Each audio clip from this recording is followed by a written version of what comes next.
Shanipata mzee. Principle ndo zipo. So maisha, acha kupoteza muda kutuma hela kidogo kidogo. Unapanga budget, watoto wangu watumia kiasi kadhaa, unamtumia kiasi kadhaa kwa mwezi. Hichi ndio utakuwa nakutumia kila mwezi. So atajua jinsi gani ataitumiaje. Lakini wewe usipange budget sehemu ambapo uone kitu.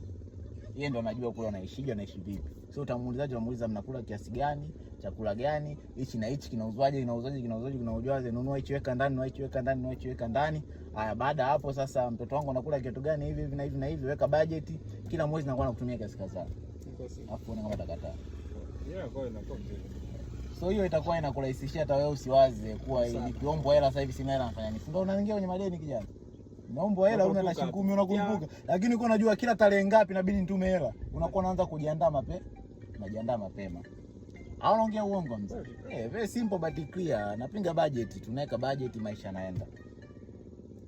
Mambo yanakuwa mepesi. So nahisi umeumia.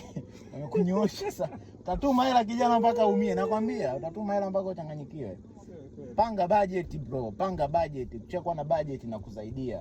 Na wewe inakusaidia kufanya mambo yako mengine ya maana. Lakini ndio utakuwa unapoteza tu muda wote kufikiria kualisha watu. Hapana, alisha vipi? Unaalisha watu afu ujifikirii, ndo pale wengine wanafanya vitu vya kipumbavu. Unakuja kujua ningejua gari langu si ningefanyia hivi. Lakini ukishapanga budget unakuwa unajua kabisa budget kila mshongene nyingine inatoka kiasi gani. Sawa. Mtoto kabla hajazaliwa unamfungulia akaunti yake mapema. Umeona kama kwa mfano umeona Mr. Kolofeli, umempa mtu mimba. Ulivyoona tu anasikia na mimba ungefungua akaunti.